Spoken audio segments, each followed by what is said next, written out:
안녕하세요. 만나서 반갑습니다. 정원의 강사입니다. 오늘도 여러분의 간호조무사 합격을 위해서 열심히 달려보도록 하겠습니다.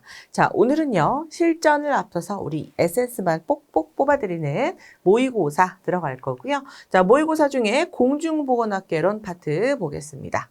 자, 공중보건학개론 51번. 자, 환자에게 항독소를 투여한 후 생기는 면역은 무엇이냐? 라고 물어보고 있습니다. 항독소가 이제 핵심 단어가 되는 거고요. 정답은 인공수동 면역입니다. 자, 면역에 대해서 조금만 더 보실게요. 자, 면역은 우리가 크게 능동 면역이 있고요. 능동 면역. 그리고 또 두 번째 수동 면역 이렇게 두 가지로 후천적 면역은 나눠지게 됩니다.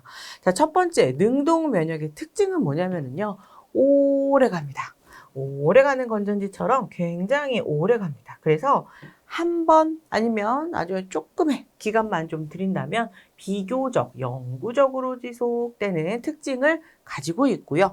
수동 면역의 특징은 아쉽지만 한 번. 그래서 우리가 일시적 면역이라고 부르게 됩니다. 자, 능동과 수동의 가장 큰 특징이고요. 자, 그리고 능동의 특징은 뭐냐? 크게 두 가지로 일단 나눠지는데요. 자연스럽게 얻는 것이 있고 우리가 연구소에서 만들어져서 사람이 만든 인공적으로 얻게 되는 경우가 있습니다.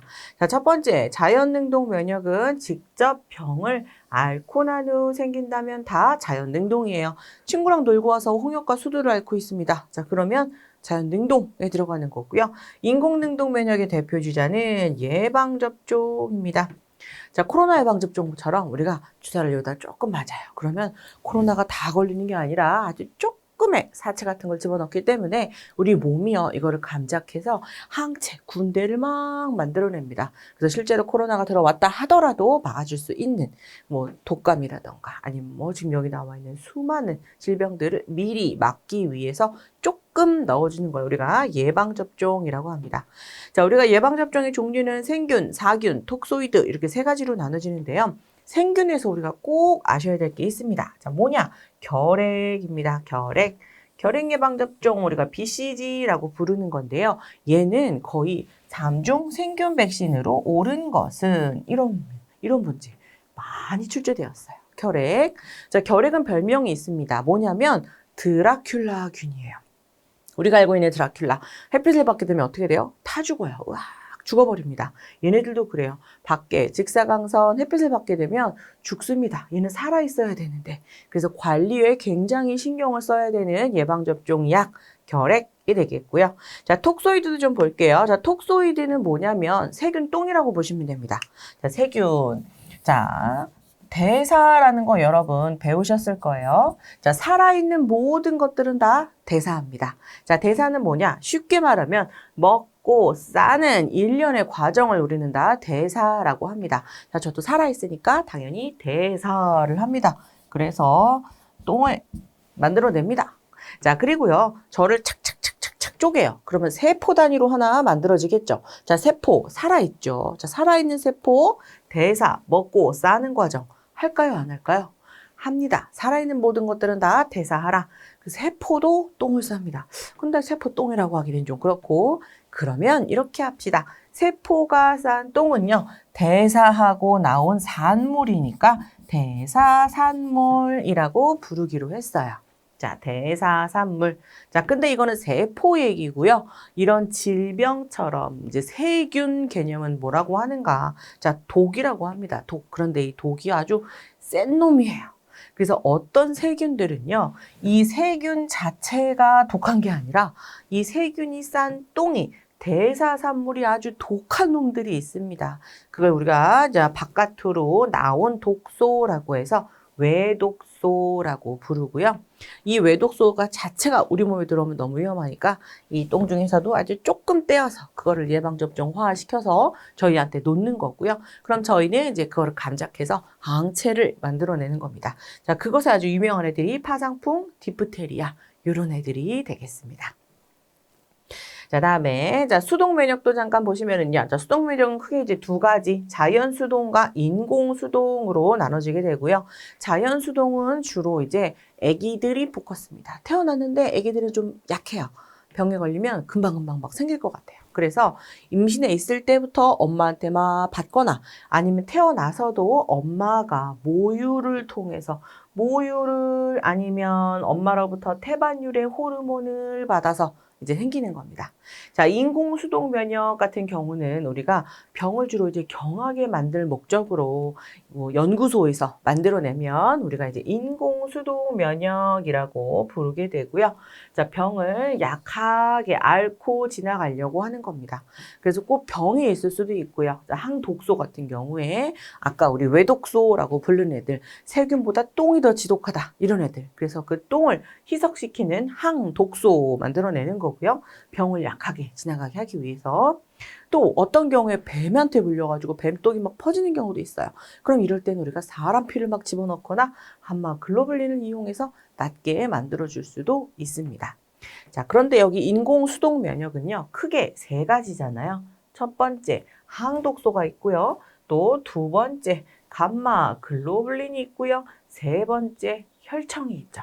이 세 가지는 외우고 들어가셨으면 좋겠습니다. 자, 다음 중 인공 수동 면역으로 옳은 것은 틀린 것은 하나, 둘, 세 개가 아닌 애들 고르셔야 됩니다. 자, 세 개. 자, 인공 수동 면역 세 가지까지 보셨습니다. 자, 52번. 자, 부양비와 고령화 지수가 높아짐으로 인해 생기는 문제점은 무엇이 있는가? 자, 부양비가 높아지면 무슨 문제? 또 고령화 지수가 높아지면 어떤 문제가 올 것인가? 정답은 3번. 국민연금 재정이 안 좋아질 겁니다. 자, 연금은 우리가 나중에 나이가 들어가지고 지금 조금씩 넣어놓으면 나중에 플러스 이자 붙여가지고 이렇게 많이 받게 되는 게 국민연금이잖아요. 노인이 많아지면 많아질수록 우리는 국민연금을 탈 분이 많아져서 재정이 안 좋아질 수밖에 없죠. 자, 그리고 첫 번째, 자, 오답 한번 볼게요. 자, 아동부양비 보겠습니다. 첫 번째, 자, 부양비를 보시면은요. 자, 부양비는 제가 이제 이런 돈을 버는, 즉, 일하는 사람이요. 첫 번째, 돈을 못 버는 아동을 한쪽 손에 들고요.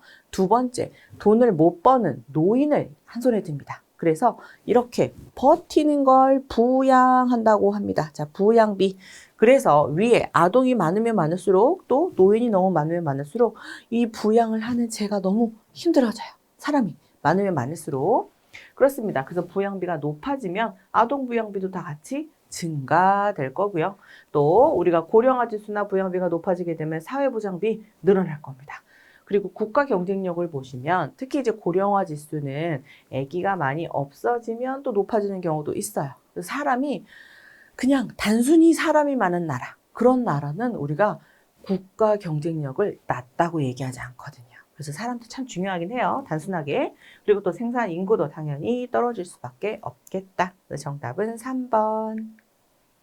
자, 53번. 자, 12주 된 임신부의 보건소 초진 방문입니다. 자, 무엇을 해야 되는가? 정답은 1번. 자, 소변 검사 하셔야 됩니다. 자, 우리가 매번 병원에 갈 때마다 해야 되는 검사, 그리고 처음 갈 때 해야 되는 검사 아시고 들어가야 되는 거 보실게요. 자, 우리가 매번 병원에 갈 때마다 해야 되는 검사가 있습니다. 자, 매번 갈 때마다 해야 되는 거. 채소, 혈복. 앞글자만 똑똑 따서 채소, 혈복. 그래서 우리가 매번 갈 때는 체중을 재고요. 소변을 재고요. 혈압을 재고 복부를 들여다봅니다. 자, 복부를 청진, 촉진, 시진 할 거예요. 이거는 우리가 아기의 건강 상태를 봅니다. 태아가 잘 크고 있나 우리가 눈으로 볼 수 없으니까 여러 가지 방법으로 보는 거고요. 자, 채소, 혈은 엄마 겁니다. 엄마가 문제 있나 없나 살펴보는 거고요. 첫 번째, 체중으로 우리가 알 수 있는 게 부종. 엄마가 부종이 늘어나나 안 늘어나나 물값이 늘어날수록 체중이 늘어나잖아요. 부종을 확인할 수 있고요. 또 소변을 통해서 우리가 뭐를 알 수 있나? 단백뇨를 알 수가 있습니다. 단백뇨가 빠져나오나 안 나오나 알 수 있고요. 하나 더 뭐를 알 수 있냐? 당뇨도 알 수 있어요. 그래서 스틱을 하나를 주긴 하는데 소변을 묻혀 나오래요. 근데 이 스틱에는 솜이 몇 가지가 붙어 있죠. 그래서 그 솜에서 어떤 거는 단백뇨를 또 알 수 있기도 하고 어떤 솜에서는 당뇨를 알 수 있기도 합니다. 또 혈압도 재보죠. 자, 이 혈압은 우리가 고혈압이 있나 없나 보는 겁니다. 봤더니 부종, 단백뇨, 고혈압. 자, 얘는 뭐예요? 임신 중독증 3대 증상이라고 해서 우리가 굉장히 중요하게 여겼던 애들이죠. 그래서 매번 갈 때마다 임신 중독증이 생겼나, 있는 분들은 임신 중독증이 심해졌나 이제 알 수 있는 거고요. 자, 처음 갈 때 뭐를 해야 되는가? 처음 갈 때는 여기다가 하나만 더 해주시면 돼요. 뭐예요? 혈액. 그래서 처음 갈 때는 채소혈혈복입니다. 채소혈혈복. 자, 매번 가면 채소혈복, 처음 가면 채소혈혈복. 자, 첫 번째 혈액으로 알 수 있는 게 너무 많아요. 건강 상태 알 수 있습니다. 엄마가 지금 어떤가? 빈혈이 있나 없나? 엄마 질병도 알 수 있어요. 매독이 있나 없나? 엄마 혈액형도 알 수 있습니다. RH-냐 아니면 뭐 A형이냐 O형이냐 이런 것들 다 처음 갔을 때 한번 쫙 스캔을 해보는 겁니다. 자, 또 여기서 팁 하나 드리면, 자, 우리가 시험을 보실 때요, 이 혈액형을 확인할 때 항상 거의 정해져 있듯이 처음 갔을 때 해야 되는 검사, 혹은 뭐 세 번째 갔을 때, 네 번째 갔을 때, 그 다음에 갔을 때 해야 되는 검사로 옳은 것은 거의 이렇게 두 가지로 나온단 말이에요. 그러면 우리가 요 혈액형은 무조건 언제 하느냐? 처음 갔을 때만 합니다. 처음. 왜냐? 우리 다른 애들은요, 두 번째 갔을 때, 세 번째 갔을 때 할 수 있어요. 자, 예를 들어서 뭐 건강 상태를 봤더니 엄마가 빈혈이에요. 그럼 의사 선생님이 뭐 약도 주고 뭐 해주고 해주고 다음에 좋아졌나 안 좋아졌나 그 다음에 갔을 때 해볼 수 있죠. 자, 질병도 똑같아요. 엄마가 매독이 있어가지고 막 치료를 합니다. 그럼 그 다음에 좋아졌나 안 좋아졌나 검사해볼 수 있어요. 자, 그런데 혈액형은 어때요? 혈액형은 우리가 다음에 갔을 때 재봤더니 O형 엄마가 A형으로 바뀌거나 RH-가 RH 플러스로 바뀌거나 그럴 일이 있나요? 없죠. 그래서 혈액형은 무조건 도장 꽝 찍듯이 처음에만 검사하는 것이 원칙입니다. 처음에만. 자, 그래서 매번 가는 검사, 처음 가는 검사 우리 4개, 5개 외우시고 들어가셔야 됩니다. 자, 54번 보겠습니다. 자, 20주 된 임신부가 특별한 문제가 없을 때 다음번 병원 방문 예정일로 오른 것 정답은 24주 되겠습니다.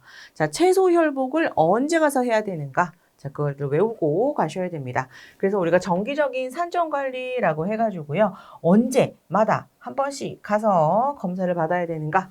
자, 임신 7개월까지는요, 월 1회 가셔야 되고요. 또 임신 8개월에서 9개월까지는 월 2회, 그리고 분만까지, 막달에는 월 4회 받으시러 가야 됩니다. 그래서 월 2회시잖아요. 그래서 대부분 월 2회라고 하면요, 2주에 한 번. 이라고 생각을 하고요. 자, 월 4회는 우리가 4주는 한 달이라고 보는 겁니다. 그러니까 얘는 언제 가는 거예요? 매주 가는 겁니다. 자, 이렇게.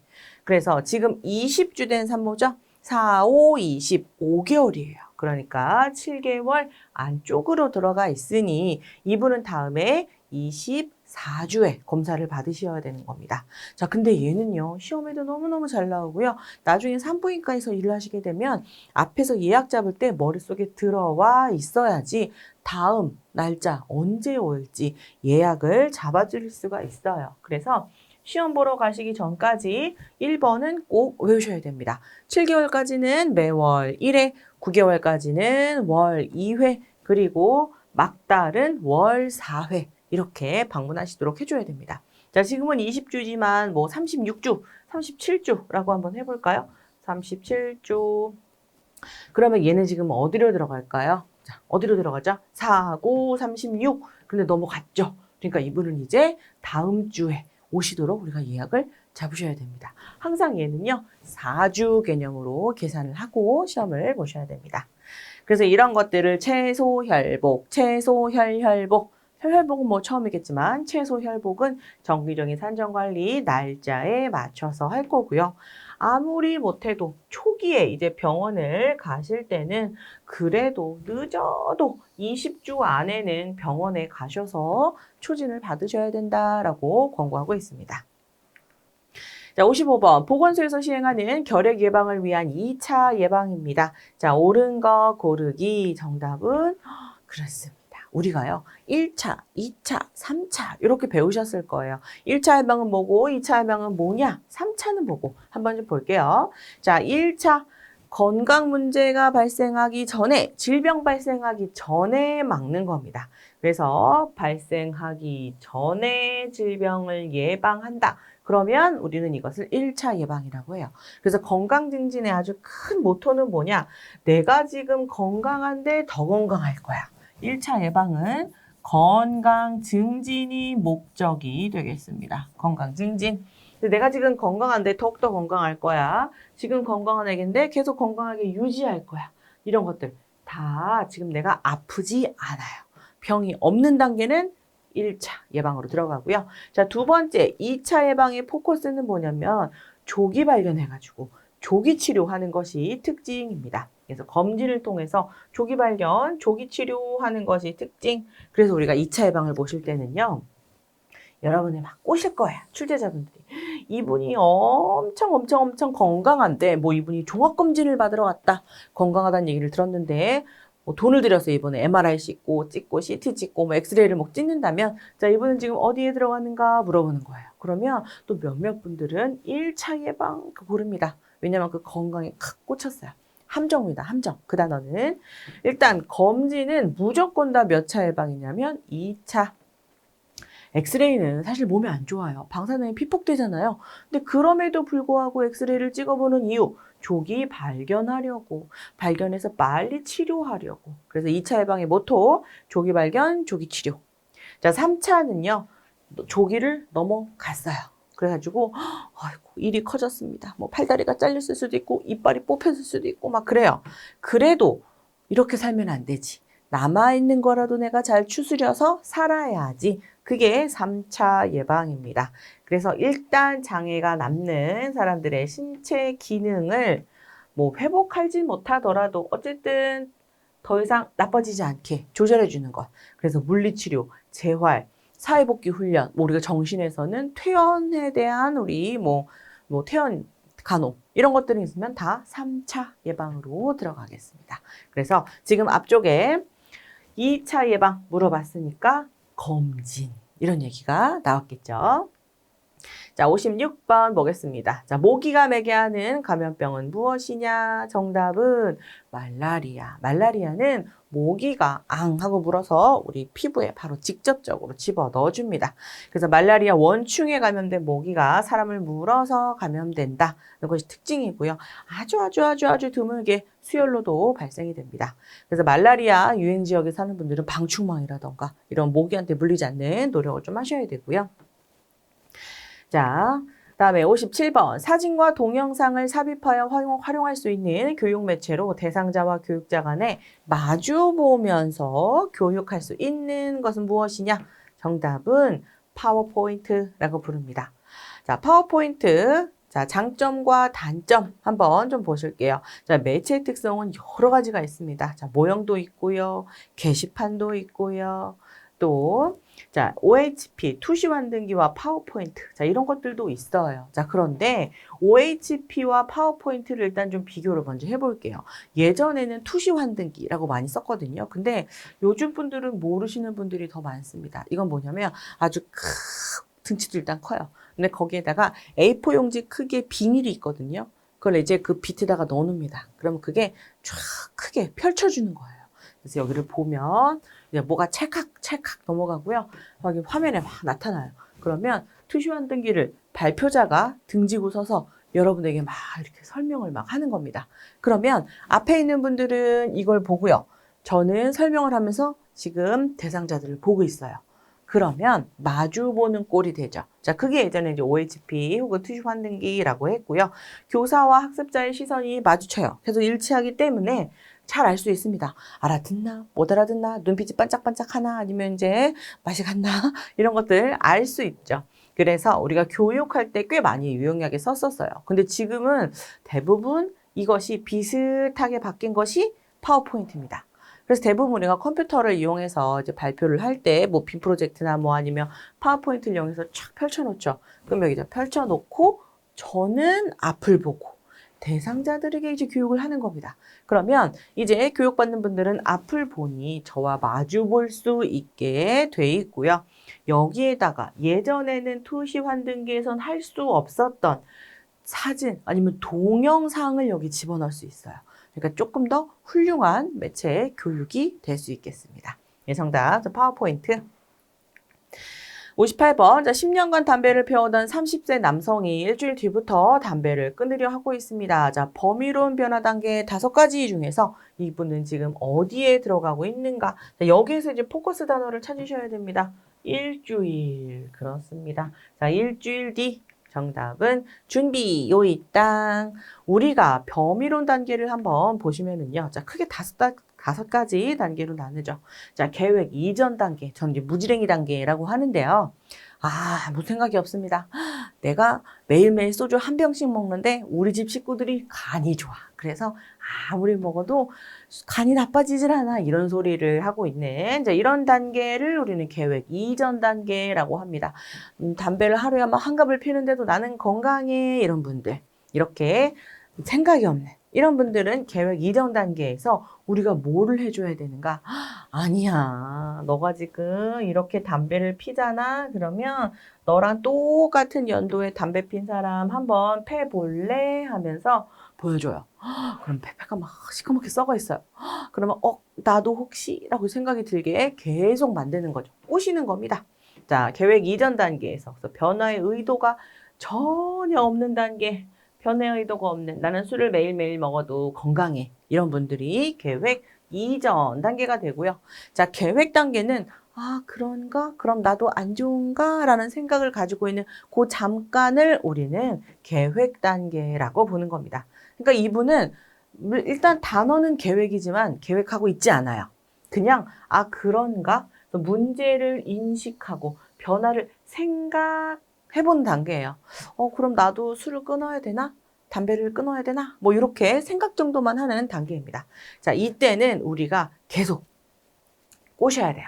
그래. 내가 다른 사진도 한번 보여줄게. 한번 봐봐봐. 이렇게 정보 제공을 해주거나 여기에서 슬쩍 내밀어야 하는 게 있습니다. 자, 뭐냐? 자가진단입니다. 자, 자가진단. 체크리스트 해보는 거예요. 선생님, 근데 자가진단은 여기에 해야 되는 거 아닌가요? 지금 아무것도 모르는 부지런이 상태인데 여기는 안 돼요. 왜냐면 나는 술을 한 병씩 먹어도 간이 엄청 좋아. 이런 분들한테 체크리스트 한번 해볼래? 하고 내밀잖아요. 그러면 아이고 나는 건강하다니까 안 해도 돼 하고 안 합니다. 이 단계에서는. 그래서 이 자가진단은 언제 내밀어야 되냐면 그런가? 나도 몸이 좀 안 좋나? 라고 생각하는 요 계획 단계에서 자가진단을 내밀어야지 그때 하시는 거죠. 효과적인 방법. 그래서 계획 단계에서 자가진단합니다. 자, 다음에 이제 3번. 자, 준비 단계 보실게요. 이것이야말로 진정한 요이 땅을 준비하는 단계라고 하는 거고요. 언제까지라고 해야 되냐면 시작일은 한 달 이내로 해야 됩니다. 자, 시작일은 한 달 이내로. 자, 우리가 한 달이라는 기간은요. 맥시멈이에요. 작심 3일. 시작을 해도 3일이면 멈추는데 한 달 후에 시작한대요. 그러면 죽기 전에 하지 뭐랑 똑같은 겁니다. 지금 당장 안 하겠다는 거예요. 그래서 맥시멈 한 달 안쪽으로 이제 시작을 할 거야 라고 하면 그때는 우리가 준비 단계라고 하는 겁니다. 그래서 시험에 여러분은 어떻게 잘 것이냐면 자, 뭐 술을 끊으려고 준비하고 있는 30세 남성이 있다. 5주 후에 술을 끊겠다고 크게 마음을 먹었다면 자, 이분은 지금 변화 단계 이론 중에 어디에 들어가 있는가? 라고 물어보는 겁니다. 5주. 자, 5주면 지금 이분은 계획 단계입니까? 준비 단계입니까? 이분은 계획 단계죠. 왜냐하면 4주가 넘어갔어요. 그래서 이거는 죽기 전에 끊어야지랑 똑같은 거라고 우리는 보는 겁니다. 꼭 4주 안에 들어와야지만 우리는 준비 단계 할 겁니다. 자, 그러면 여기서 우리는 이분들에게 어떤 도움을 줄 수 있는가? 자, 행동 실천 교육 해주고요. 전략 정보 제공합니다. 요즘은 이렇게 하는 게 쉽게 술을 끊고 쉽게 담배를 끊는데 한번 해볼까? 하고서 전략 정보를 같이 짜주는 거죠. 자, 다음에, 자, 네 번째. 자, 이제 움직이는 단계를 우리가 행동 단계, 요이땅 단계라고 하고요. 자, 행동 단계는 언제까지 해야 되는가? 시작한 지 몇 개월이냐면 6개월. 우리가요. 좋은 습관이 고착되는 게 6개월이 걸린대요. 좋은 습관은 왜 이렇게 오래 걸릴까요? 야식 증후군은 일주일만 야식 먹어도 생긴다는데. 아무튼 안 좋은 거는 빨리 생기고 좋은 것들은 오래 걸린다니까요. 그래서 얘도 좋은 거기 때문에 6개월까지는 이 상태를 쭉 유지해야 됩니다. 술을 끊는다면 술을 끊는다는 게 6개월 이상, 담배를 끊는다면 담배도 6개월 이상 끊으셔야 돼요. 그래야지만 우리가 이제 다음 단계로 넘어갔다라고 생각해 줄 겁니다. 자, 지금은 행동 단계의 기간이고요. 자, 이때 우리가 해줄 수 있는 거, 술을 끊자마자, 담배를 끊자마자 얼마나 막 그걸 행동을 다시 하고 싶겠어요. 그래서 그때 금단 증상이 나타났을 때 이렇게 한번 해봐, 빨리. 그리고 중재 이런 것들도 좀 해줄 수 있겠습니다.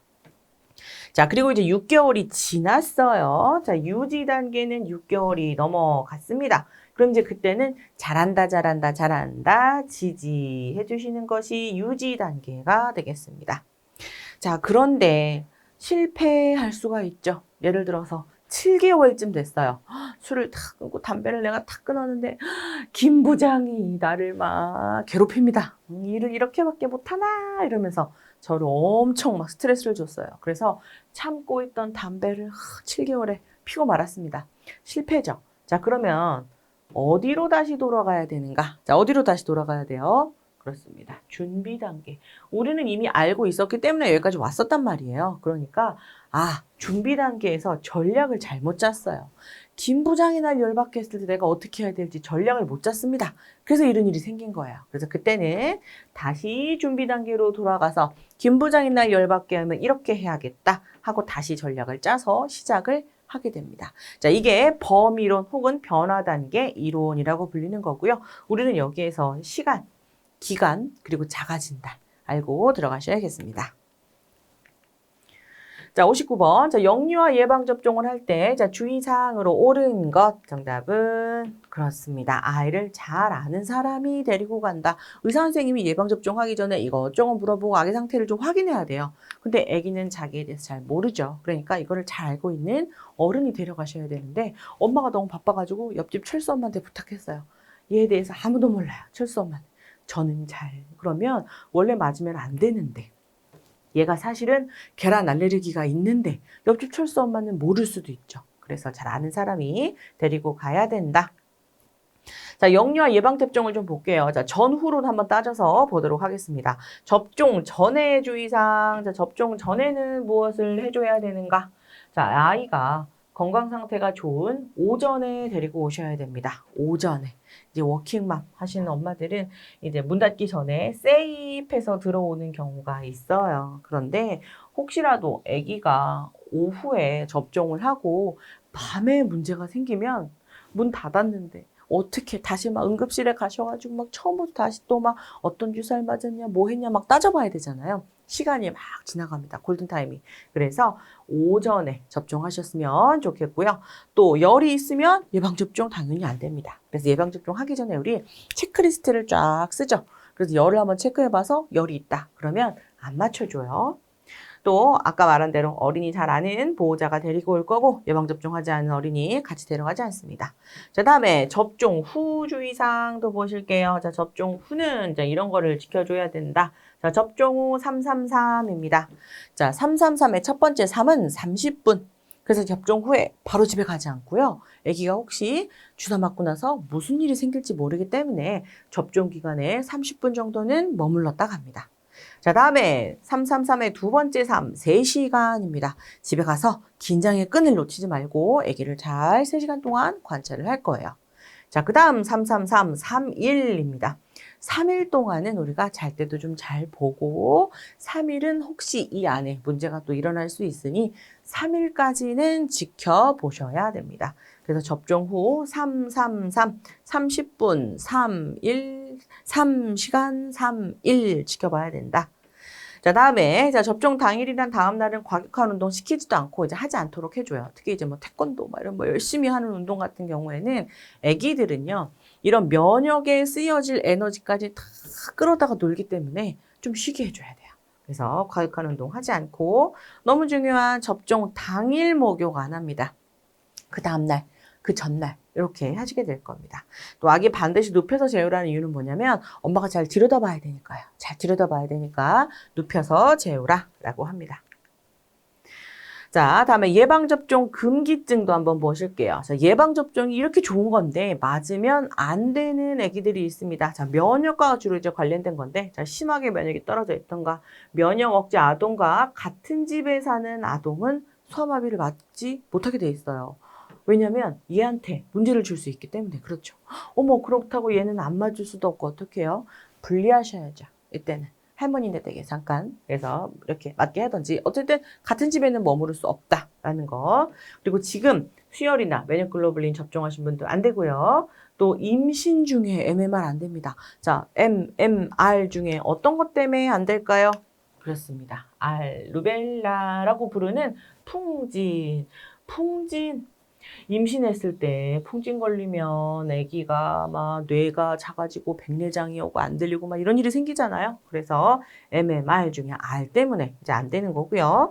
또 항생제나 달걀 감염 방지 안 됩니다. 왜냐하면 이 세균을 계란에다가 키워요. 배지가 계란이에요. 그러다 보니까 좀 뽑아내면서 계란 성분이 좀 묻을 수 있어요. 그래서 이런 경우에도 안 된다. 또 그리고 예방접종에 대한 거 특성 한번 또 보시면 자, 임산부가 B형 간염 양성인 경우에 아기한테 어떻게 해줘야 되는가? 백신 맞고 B형 간염 면역이 있는 글로불린 집어넣어 줍니다. 또 산모가 결핵에 감염된 경우에는 원래는 0에서 4주에 한 번 맞아야 되거든요. 4주까지 기다릴 틈이 없어요. 그래서 출생 직후에 바로 접종하도록 되어 있습니다. 자, 홍역 같은 경우에는 원래 12개월에 맞거든요. 근데 지금 아기가 6개월밖에 안 됐어요. 아직 반년은 더 기다려야 돼요. 근데 지금 동네가 막 다 홍역으로 초토화가 됐습니다. 그러면 6개월에 맞습니다. 이걸 우리가 가속접종이라고 부르고 12개월 이후에 MMR 백신 재접종이 필요할 수 있습니다. 자, 60번 보실게요. 지역사회 보건교육 내용입니다. 자, 옳은 것 정답은 4번. 최신 지식과 내용을 공개해줘야 되고 또 알려줘야 됩니다. 그래야지만 이분들에게 도움이 되는 거죠. 자, 도움이 되는 것이 보건교육이어야 되잖아요. 예를 들어서 사람들을 다 모아놓고서 우리가 일회용 주사기는 예전에는 다 씻어가지고 소독해서 막 불에 끓여서 막 썼단 말이에요. 일회용 주사기 불에 달구는 방법 막 이런 거 알려줘요. 그럼 이분 뭐야? 막 이럴 거 아닙니까? 최신 지식과 내용 알려주셔야 됩니다. 자, 보건교육 좀 볼게요. 우리가 보건교육을 하는 이유, 원칙을 좀 보겠습니다. 자, 보건지식은 이런 것들을 위해서 이분들의 좀 뭔가 변화를 꾀하기 위해서 우리가 보건교육을 하는 거고요. 그래서 대상자가 좀 잘 따라줘야 돼요. 그러려면 자기발전 참여 의도가 있어야 됩니다. 자, 우리 고혈압을 낫기 위해서 아니면 우리 감염 예방을 위해서 뭐 손 씻기를 해봅시다. 그러면 에휴 안 씻어요 하고 그냥 넘어가면 이 교육의 의미가 없죠. 그래 열심히 씻어야겠다 이런 의도가 있어야 되고요. 모든 교육 후에는 우리도 똑같죠. 시험을 봅니다. 그래서 얼마나 공부를 열심히 했나 평가를 꼭 실시하도록 되어 있고요. 지금 정답인 것처럼 항상 최근의 것, 최신의 것으로 항상 리뉴얼해서 알려주셔야 됩니다. 자, 61번. 자, 비말 감염과 공기 감염으로 전파되기 때문에 자, 격리해야 되는 호흡기 질환으로 옳은 것. 자, 홍역이냐 수두냐. 정답은 홍역. 수두도 물론 우리가 비말로 옮길 수도 있지만 수두는요. 우리가 물에 직접 접촉, 닿아서 애기들이랑 놀다가 막 수포 터져가지고 걸리는 경우가 더 많아요. 그래서 정답은 홍역 되겠습니다. 자, 공기전파 유명하네, 홍역이. 그리고 이제 수두도 그럴 수 있다라고 하지만 수두는 직접 접촉에 의한 전파가 조금 더 애들끼리 놀면서 이제 걸리기 때문에 정답은 홍역이 되겠습니다. 62번. 자, 기생충과 특성이 바르게 연결된 거 고르기. 정답은 간흡충. 그래서 2차 숙주. 민물고기에 의해서 우리한테 옮겨지게 된다. 자, 기생충을 조금 더 볼게요. 자, 우리가 기생충의 종류가 이렇게 나눠집니다. 흡충류, 선충류, 그리고 조충류, 원충류 이렇게 해서 4가지로 나눠져요. 자, 첫 번째, 자, 흡충류 보겠습니다. 쪽반 거. 자, 얘는 크게 간디스토마, 페디스토마, 그리고 장흡충충 이렇게 나뉘는데요. 자, 간디스토마니까 얘는 최종 어디 사는 걸 좋아해요? 간에. 페디스토마는 폐, 최종적으로 사는 걸 좋아합니다. 자, 이거 다 외우셔야 되잖아요. 새우렁이, 담수어. 담수어는 민물고기의 개념입니다. 자, 저는 하나만 외웁시다, 일단. 라고 얘기를 해요. 우리는 객관식이니까 하나만 외워도 고를 수 있어요. 일단 이걸 외우면 이거 아닌 것은 하고 고르면 이게 되는 거고, 이거인 것은 하고 고르면 이거 맞는 거 찾아가시면 되거든요. 자, 보겠습니다. 자, 폐는요, 우리나라 산간지방에서 많이 걸리게 되고요. 간흡충충, 간디스토마는요, 우리나라 강 주변에서 많이 걸립니다. 그러니까 우리나라 강산에 사실은 이런 디스토마들이 좀 있어요. 자, 폐디스토마를 저는 어떻게 외울 거냐면요. 좀 부끄럽긴 한데. 자, 제가 산에서 누구를 패다가 걸렸어요. 내가 누구를 아주 엄청 깊은 산 속에 들어가가지고 아무도 모르는 데 가서 강은 넓으니까 사람들이 날 볼 수 있잖아요. 그래서 아무도 못 보는 깊은 산 속에서 누구를 패다가 걸렸다. 패다가 이렇게 해서 외웠습니다. 자, 다는 뭐예요? 다슬기, 가재가 되겠습니다. 얘가 자꾸 헷갈린대요.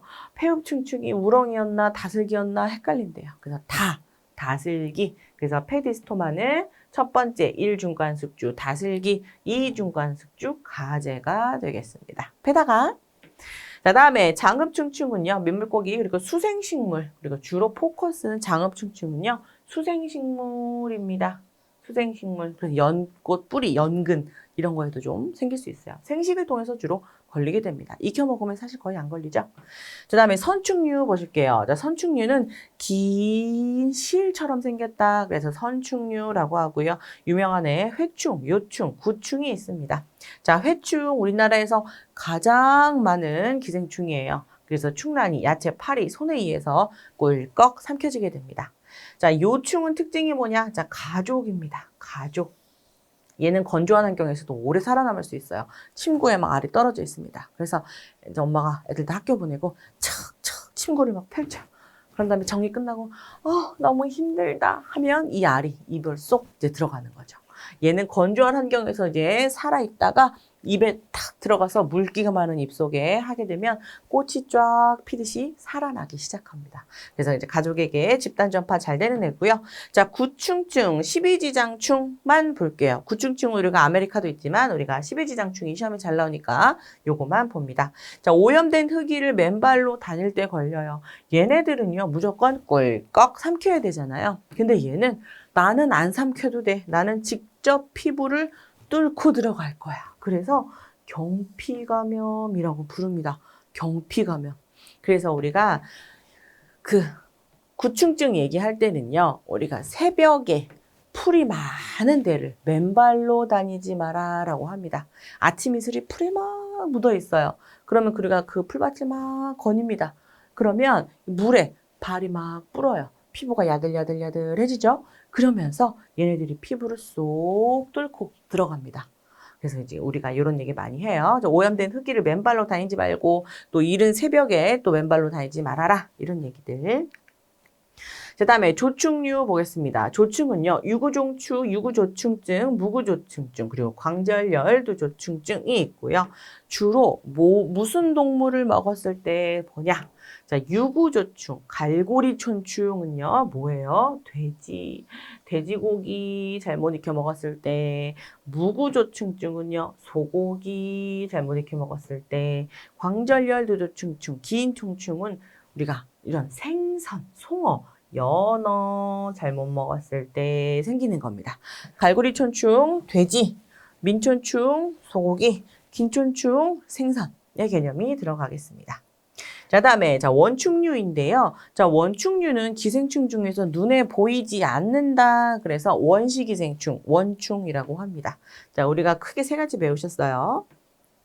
아메바성 이질, 질트리코모나스, 말라리아인데요. 말라리아는 아까 모기 감긴다 그랬죠? 모기 속에 얘가 들어가 있는 거예요. 피 속에. 그래서 얘네들이 이제 우리한테 옮겨지는 거고요. 자, 아메바성 이질은 물이나 음식에 들어가 있습니다. 근데 우리가 일반적으로 뭐 조충이라던가 아니면 선충 이런 애들은 물에 만약에 있으면 막 징그럽게 기어다녀서 우리가 금방 안 먹을 수 있어요. 근데 얘는 눈에 보이지 않는 기생충입니다. 그러니까 떠다녀도 몰라요. 그냥 헉 하고 꿀꺽꿀꺽 마시게 됩니다. 그래서 걸릴 수 있고요. 질트리코모나스, 질에 있죠. 주로 남성 생식기에 묻어 있다가 옮길 수도 있고요. 아니면 사우나, 목욕탕에서 아니면 화장실, 비데 사용하시다가 걸릴 수도 있다. 그래서 우리가 남성분들은 하나밖에 안 써, 세정밖에 안 쓰시지만 여성분들은 두 개를 쓸 수 있잖아요. 비데하고 세정. 그래서 비데에서 이렇게 들어갈 수가 있습니다. 공중 화장실 같은 개념이에요. 그 다음에 63번. 자, 결핵 예방접종 백신입니다. 자, 옳은 것. 정답은 1번 BCG. 자, BCG는 결핵에 대한 얘기. DTP는 하나 다 따로 있습니다. DTP. 첫 번째 D, 디프테리아. 두 번째 D, 테타니, 바상풍. 세 번째 P, 펄추시스 백이레라고 부르고요. 그 다음에 RPV는 소아마비입니다. 그래서 얘네들은 따로 맞기도 하고요. DTP하고 IPV가 섞여 있어서 1타 4피로 한 번에 맞기도 해요. 자, MMR을 보시면 이제 얘는 12개월에 이제 맞는 겁니다. 첫 번째 M 미즐 홍역, 두 번째 M 유행성 이하선염, 범프스, 두 번째, 세 번째 R 루벨라 풍진 12개월에 맞는 1타 3피 예방접종이고요. 자, HPV라고 하는 거는요. 우리가 초등학교 고학년 여학생들이 맞는 사람 유두종 바이러스입니다. 이거 안 맞으면 자궁경부암 걸리는 거죠. 자, 예방접종, 백신 이렇게 여러 가지가 있습니다. 자, 64번 정신질환자의 직업, 재활, 사회활동을 교육하는 기관입니다. 자, 옳은 것 정신재활시설 되겠습니다. 자, 우리가 정신건강시설을 좀 한번 볼게요. 크게 우리나라는요. 정신건강복지센터 그리고 정신건강증진시설 이렇게 두 가지로 나눠집니다. 주로 나라가 운영하는 건 센터가 붙어요. 자, 우리가 예전엔 동사무소라고 했는데 우리 지금 뭐로 바뀌었죠? 복지센터. 우리 동네 앞에 동 붙이고 무슨 동 복지센터 이렇게 바뀌었죠. 그래서 뒤에 센터가 붙는 것들은 대부분 나라에서 운영하는 것들입니다. 자, 그리고 이제 민간이 운영하는 건 대부분 정신건강증진시설이라고 하고요. 크게 의료기관, 요양시설, 재활시설 이렇게 나눠지게 됩니다. 자, 의료기관은 말 그대로 의사 선생님이 있는 곳입니다. 그래서 의원이 될 수도 있고 병원이 될 수도 있어요. 자, 그래서 병원 같은 경우에는 의원은 우리가 맨 처음에 설립을 할 때는 신고, 그리고 폐업을 할 때도 신고예요. 그렇지만 병원은 설립을 허가, 그리고 폐업은 신고의 형태로 들어가게 됩니다. 자, 정신요양시설입니다. 자, 입소시켜서 요양 서비스를 제공하는 것이 정신요양시설이고요. 자, 정신재활시설은 우리가 사회 적응을 위한 훈련을 해줘요. 자, 두 가지로 나눠서 해줍니다. 자, 첫 번째, 생활을 도와줘요. 그래서 의식주를 제공한다면 생활시설이 되겠고요. 또 그 중에서 직업활동과 사회활동 그리고 재활활동을 겸한다면 재활훈련시설로 들어가겠습니다. 자, 이렇게 정신건강 증진시설 나눠봤습니다. 자, 65번. 자, 의료기관에 소속되지 아니한 자가 결핵 진단을 했다. 자, 누구에게 신고를 해야 되는가? 의료기관에 소속되지 아니한 의사 선생님이 결핵을 진단했어요. 어차피 진단은 다 의사 선생님 될 거니까. 자, 누구에게 신고해야 할까? 정답은 그렇습니다. 보건소장. 의료기관에 소속된 의사 선생님이라면 바로 위에 의료기관 장에게 얘기를 할 텐데 소속되지 아니한 의사 선생님이 진단을 했다면 보건소장에게 바로 신고해야 됩니다. 자, 66번. 자, 필수 진료 과목이 7개 이상이고요. 백병상 초과 의료기관은 무엇이냐 묻고 있습니다. 정답은 종합병원. 자, 우리나라 의료기관도 좀 한번 살펴볼게요. 자, 우리나라는 총 10종의 의료기관이 있습니다. 자, 보시면 자, 의원의 개념급인 의원, 한의원, 치과의원이 있어요. 얘네들은 다 외래로 들어가는 거고요. 그리고 조산사가 있는 조산원이 있습니다. 그리고 의사 선생님이 있는 주로 입원을 대상으로 하는 병원, 치과병원, 한방병원, 요양병원, 정신병원, 종합병원 이렇게 나눠집니다. 그래서 병원에는요. 치한요정이 있어요. 치한요정. 병원은 치한요정이 있는 종합병원입니다. 자, 총 몇 개가 있나? 진짜 10개가 있나? 한번 세볼게요. 자, 의원, 한의원, 치과의원, 조산원, 병원, 치과병원, 한방병원, 요양병원, 정신병원, 종합병원. 그렇구나. 우리나라는 총 10개의 의료기관을 가지고 있다. 자, 그리고 나서 우리가 이제 크게 세 가지로 나눠지죠. 자, 의원에서는요, 의사 선생님들이 주로 누구를 대상으로 하고 있는가? 외래 환자를 대상으로 하고 있다. 그러면 우리는 그것을 의원이라고 할 거고요. 조산원은요, 누가 있는가? 조산사가 운영하는 곳은 조산원. 또 병원은요, 주로 누구를 대상으로 하는가? 입원 환자를 대상으로 의사 선생님이 계시는 곳은 우리가 병원이라고 보는 겁니다. 자, 두 번째, 자, 병원의 종류를 또 한번 또 짜라락 따져볼게요. 자, 병원은요, 크게 아까 말한 대로 치한요정. 자, 병원을 일단 포함합니다. 자, 30병상 이상은 다 치한요정이에요. 병원의 기준은 30병상입니다. 자, 그래서 병원에 베드스가 28개, 27개, 막 이렇게 있어요. 이건 병원일까요? 의원일까요?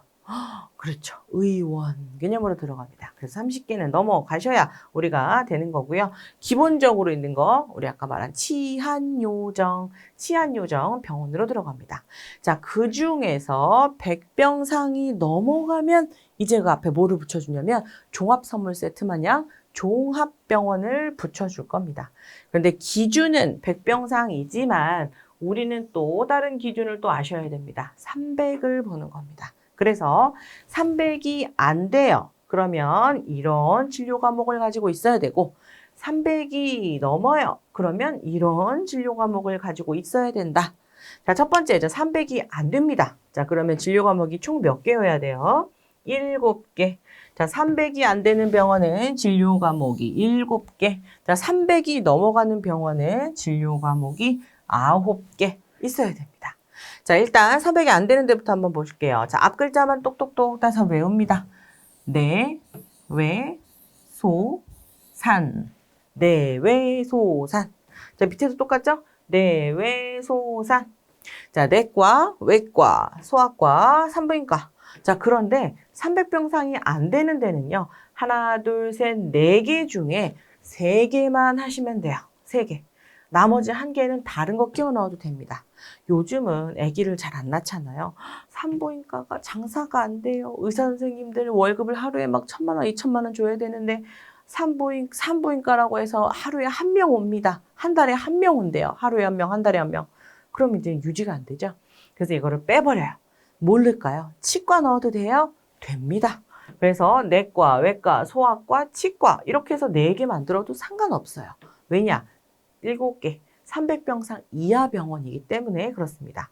자, 그리고 자, 내외소산 아니면 3+1 해주시던지 그 외에 서포트 학과라고 부르는 나머지 진료과 영마, 진또병, 진단의학과 또는 병리과, 진또병이라고 합니다.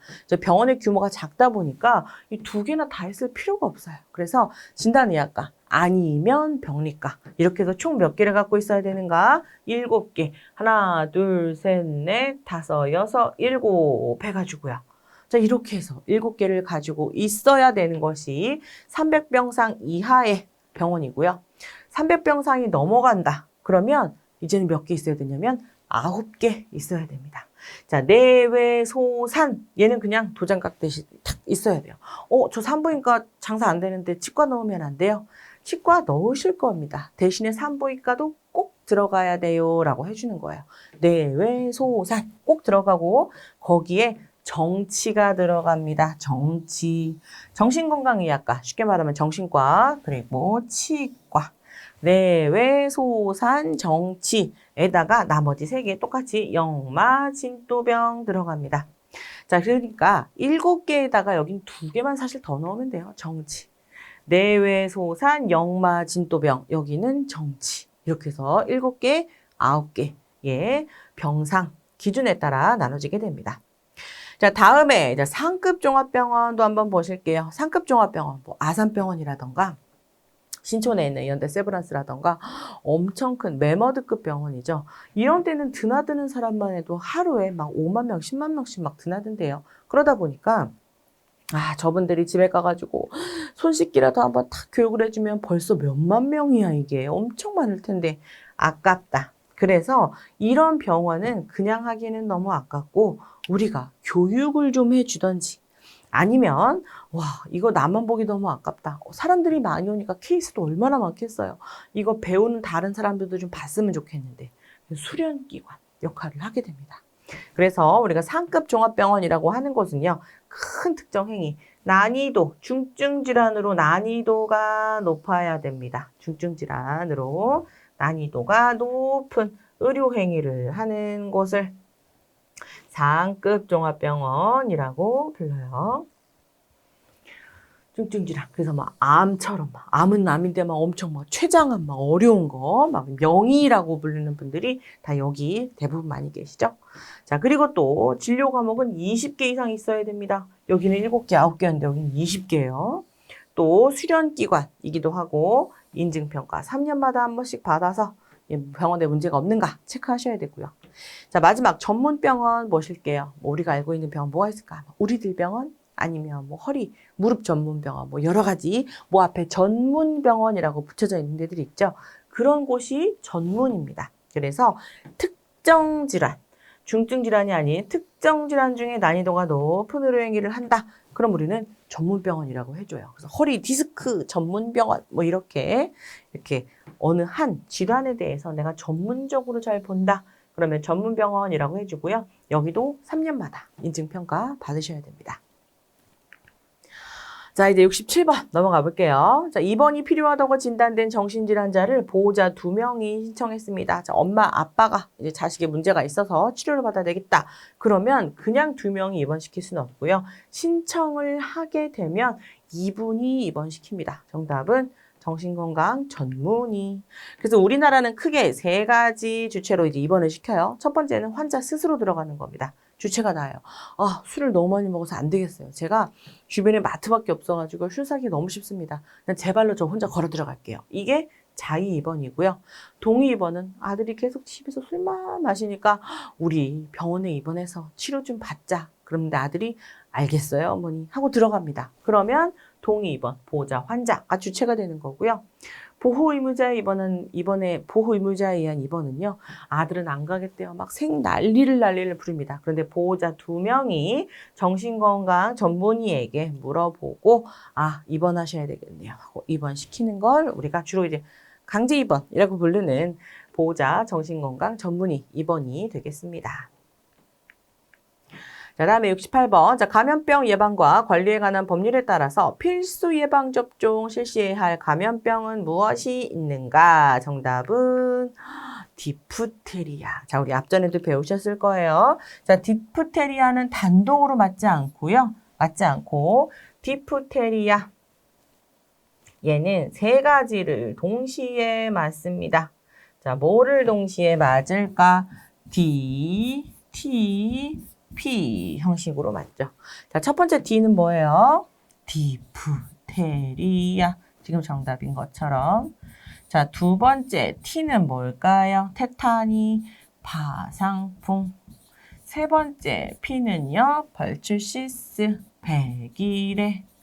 자, 이렇게 3가지 1타 3P로 묶인 것의 형태로 맞습니다. 대부분. 자, 그럼 얘는 언제 맞는가? 2개월에 맞고 4개월에 맞고 6개월에 맞아요. 그래서 총 몇 번을 맞는가? 3번을 맞게 되는 것. 이게 DTP에 대한 얘기였습니다. 그래서 우리나라 필수 예방접종 16종 중에 하나로 들어갑니다.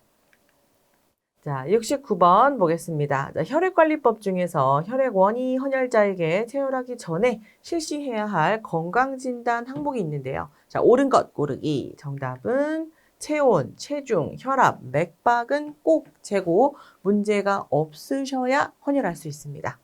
자, 우리 건강진단 관련 요인 좀 보실게요. 자, 크게 네 가지를 잴 겁니다. 자, 체중을 재는데요. 남성분은 50kg가 안 되면 헌혈이 안 되고요. 여성분들은 45kg 안 되면 헌혈 안 됩니다.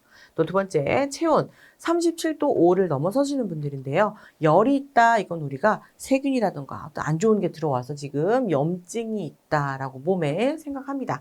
그래서 체온이 높으면 또 재지 않아요. 또 혈압이 너무 높거나 또 너무 낮아도 또 맥박도 너무 높거나 너무 낮아도 이 건강 관련해서 문제가 있으면 뽑지 않습니다.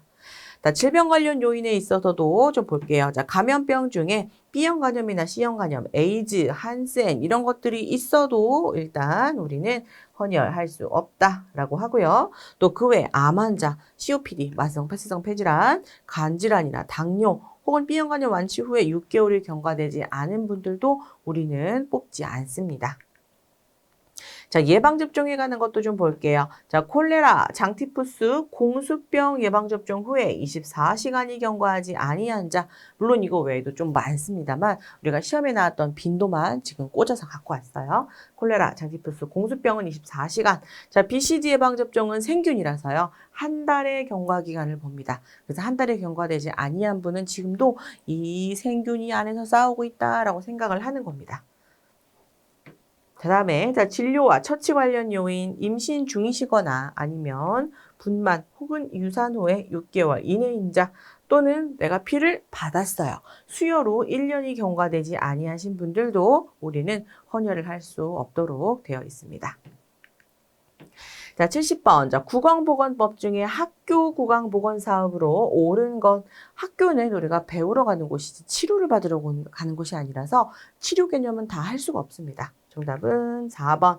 자, 칫솔질, 치실질 이런 구강위생관리 지도 그리고 실천 이런 건 할 수 있습니다. 자, 칫솔 교육 이런 거 할 수 있잖아요. 칫솔질.